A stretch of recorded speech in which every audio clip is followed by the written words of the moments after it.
पाकिस्तान में पत्रकारों की शादी नहीं होती थी, क्योंकि पत्रकार ईमानदार थे, उनके पास महंगी महंगी गाड़ियां नहीं होती थी।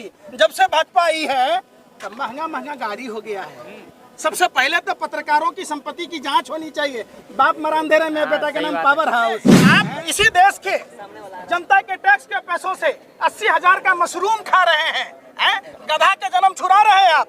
5 लाख का बूट 10 लाख का सूट पहनकर 24 घंटा झूठ पर झूठ बोल रहे हैं। आपको कर्नाटक चुनाव के लिए समय है, लेकिन देश की बेटियां देश की राजधानी में आपके आवाज से चंद कदमों की दूरी पर है, और आपकी बेशर्मी ये है कि आपको नींद कैसे आती है प्रधानमंत्री जी।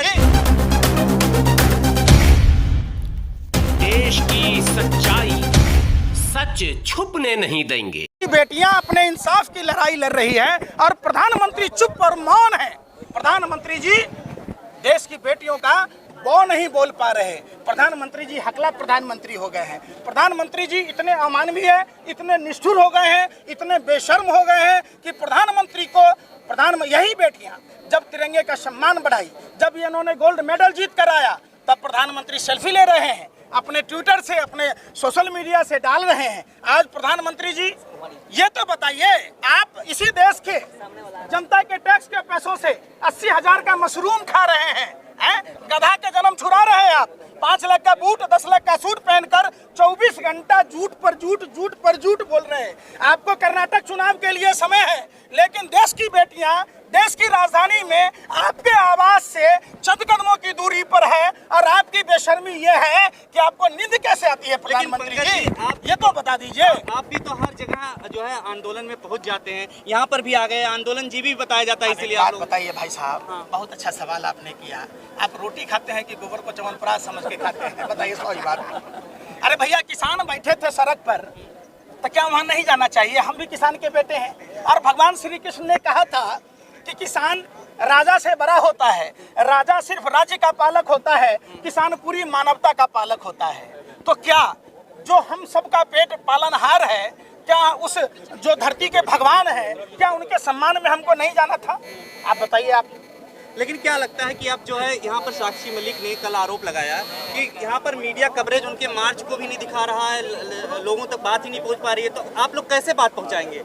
एक बात बताइए, मीडिया आ रही है, कैमरे तो लगे थे, पहले लगे थे। भाई सुन तो लो ना, मीडिया के लोग पाकिस्तान में जाके दाऊद का बेट गिन लेता है।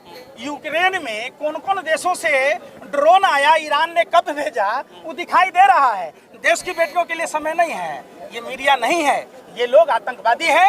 ये आतंकवादी इससे भी बढ़कर है। एक जगह आतंकवादी बम फोड़ सकता है, ये मीडिया के लोग सिर्फ और सिर्फ देश लूटने वालों का, देश को गर्त में ढकेलने वालों का साथ देते हैं। हम सब देशवासियों को मीडिया का भी विरोध करना चाहिए। लेकिन हिंदू राष्ट्र बनाने की बात ज्यादा टीवी पे दिखाया जा रहा है। आप देख रहे होंगे बागेश्वर बाबा का भी ज्यादा प्रचार हो रहा है। अच्छा। लेकिन इन लोगों का, पहलवानों को समर्थन क्यों नहीं मिल रहा? बेटियों के लिए क्यों नहीं खड़े हो रहे हैं? अच्छा, ये लोग पाकिस्तान की बेटी है कि हिंदुस्तान की, बताइए तो। आप पत्रकार हैं, बात बता दीजिए भैया। अरे भाई, बेटी है जो मेडल जीत कर लाई। अच्छा, ये अभी पाकिस्तान की बेटियां हैं कि हिंदुस्तान की बेटियां हैं? भारत की बेटी है, बिल्कुल। हिंदू की बेटियां हैं कि नहीं है? तो भैया कौन खतरे में है? हिंदू खतरे में है।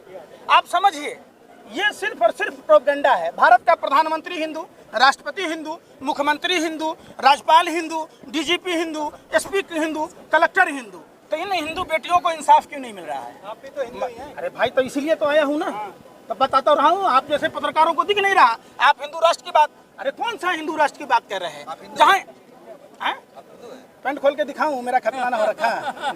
ए बेशर्मो, सत्ता के दलालो, हर सर्टिफिकेट बांट रहे हो क्या? पंकज जी, हर चीज जाति धर्म पर क्यों चली जाती है? अरे आप ले जा रहे हैं। आप जैसे पत्रकार जब रहोगे तो देश में, हम तो यहाँ के बारे में पूछ रहे हैं आपसे। आप कहाँ पूछ रहे? आप पूछिए ना कि प्रधानमंत्री जी, आखिर ऐसी कौन सी व्यवस्था है जिस ब्रजभूषण शरण सिंह की दाऊद से संबंध होने का आरोप लगा था, तिहाड़ जेल में बंद था। ब्रजभूषण शरण सिंह के बदले में कोई अब्दुल होता, कोई गफार होता, तो आप पता लगा लेते। जैसे श्रद्धा के केस में आपने पता लगा लिया, आरी कहाँ से लाया, ब्लेड कहाँ से लाया, पॉलीग्राफ टेस्ट कराया, नार्को टेस्ट कराया, तो ब्रजभूषण शरण सिंह का क्यों नहीं कराते? बताओ। नार्को टेस्ट हो जाए तो क्लियर हो जाएगा, ये आप कह रहे हैं? बिल्कुल, जांच होने चाहिए। जांच का विषय है। नार्को टेस्ट आपका भी होना चाहिए। क्यों ना, कई बार, अरे भाई तो कुछ, अरे भैया आप जैसे बेशर्म लोग यही डरा डरा कर तो देश के लोगों को घरों में बंद करा देते हो। टेस्ट तो आप जैसे पत्रकारों का होना चाहिए। उन्होंने कहा पहले हिंदुस्तान में पत्रकारों की शादी नहीं होती थी, क्योंकि पत्रकार ईमानदार थे, उनके पास महंगी महंगी गाड़ियां नहीं होती थी। जब से भाजपा आई है तब महंगा महंगा गाड़ी हो गया है। सबसे पहले तो पत्रकारों की संपत्ति की जांच होनी चाहिए। बाप मरान दे रहे मेरे बेटा का नाम पावर हाउस है, कितना कमाते हो भैया? एक सुनो, एक अर्नब गोस्वामी 2 करोड़ का लुच्चा लफंगा पत्रकार टाइम्स नाउ में काम करता था। सैलरी कितना होता है पत्रकार का भाई? 25 से 30 हजार, 40 हजार। आज चैनल खोल लिया, पैसा कहाँ से आया भैया? तो, अरे भाई, अरे सुनो, ए दलालो, ए सत्ता के हफ्सियों, अरे गोबर के चमनप्राश खाने वाले, दिमाग में गोबर भरा, सुन तो लो। आज एक चैनल खोलने के लिए कम से कम 40 से 50 हजार करोड़ रुपए का सेटअप चाहिए। एक 30 से 35 हजार रुपया कमाने वाला अर्नब गोस्वामी के पास रिपब्लिक भारत का कई चैनल खुल गया। पैसा कहां से आया? भारतीय जनता पार्टी का नेता, राज्यसभा सांसद, जो बीपीएल का मालिक राजीव शेखर का फाइनेंस है। समझो, ये संविधान नहीं होता तो आज हम भी नहीं बोल रहे होते और तुम भी खड़े नहीं होते। तुम तो यही बेशर्मी करो। आओ, पहलवान बेटियों के बारे में नहीं पूछ रहे, आप नहीं पूछ रहे। गुजरात में 42,000 महिलाएं गायब हैं, उस पर आपको एनसीआरबी का डाटा है, उस पर सवाल नहीं है। आपको सवाल नहीं आता पूछने कि आरएसएस का प्रदीप करूलकर जो पाकिस्तानी खुफिया जानकारी दे कर रहा था, आप जिसके 4-4 पीढ़ियां आरएसएस के संस्कार शाला में, यही संस्कार आरएसएस का है, जिसके बाप दादा गोरे अंग्रेजों की दलाली और मुखबरी कर रहे थे, उनकी नाजायज औलादें आज भी देश के खिलाफ पाकिस्तानी खुफिया जानकारी दे रहा, मुखबरी कर रहा, उस पर सवाल नहीं पूछ रहे। कानपुर की घटना पर सवाल नहीं पूछ रहे। अभी आपने जब कश्मीरी पंडितों को 12 से 13 महीने हो गए वेतन नहीं मिल रहा, उस पर सवाल नहीं पूछते, आप नहीं पूछते सवाल। किस पे पूछा जा रहा है सवाल? आपको क्या लग रहा है? सवाल पूछा आपने? कौन है, क्या नाम है उसका? पूछा? अरे भाई, आरएसएस का वो डीआरडीओ में जो वैज्ञानिक है, जो पाकिस्तान को खुफिया जानकारी दे रहा था, उसकी जानकारी है आप पत्रकारों के पास? प्रदीप कुलकर। तो आप कई दिन आप उस पर कै बार चैनल पर वीडियो डाले हो, बताओ क्यों नहीं डाले? अगर उसी जगह पर कोई अब्दुल होता, कोई करीम होता, कोई गफ्फार होता, तो नागिन डांस उतार रहे चौक चौराहा पर घगरा चोली पहन के तब ठुमका लगा रहे होते हैं। आप बताओ ना, आप नहीं सवाल पूछते कि पुलवामा घटना में 300 किलो आरडीएक्स कहाँ से आया, जिलेटिन कहाँ से आया? जब दिल्ली में बैठा हुआ ये जो 56 इंची वाले प्रधानमंत्री, कमजोर प्रधानमंत्री, बुज़दिल प्रधानमंत्री, या कहां से आरडीएक्स आया, कहां से वो जिलेटिन आया, वो कार किसकी थी? सैटेलाइट फुटेज के आधार पर कार्रवाई क्यों नहीं होती? आखिर प्रधानमंत्री को सत्यपाल मलिक के बातों का जवाब देने में डर क्यों लगा है? पर जो उनसे जुड़े हुए लोग हैं, उनके यहाँ सीबीआई ईडी की अगर नहीं जा रही, उल्टा अंजनाओं का शब्द तो बोल ही ना कि तथ्य क्या है इसका? खाली बोल देने से, आरोप लगाने से क्या हो जाएगा? क्या अंजनाओं का लाइव इमेज में कहा, सबूत तो कम बात माने है। जैसे हुआ वैसे प्रक्रिया आप लोगों के पास फिर से दिखाया जाए। नहीं, आप राष्ट्रवादी पत्रकार दलाल है कि पत्रकार है? अरे वो भी महिला है, शर्म आनी चाहिए।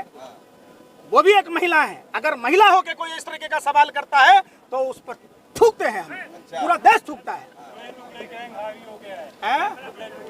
अरे भैया, किसान आंदोलन में टुकड़े टुकड़े, सीए एनआरसी में, किसान आंदोलन में छात्र नौजवान करे तब, तो टुकड़े टुकड़े कौन है?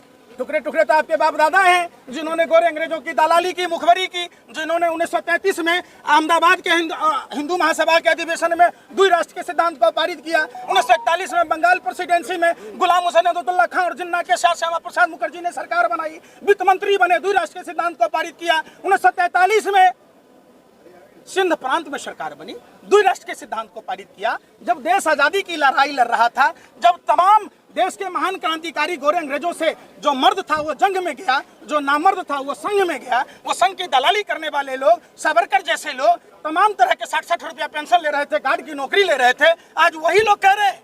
अजीब सी बात।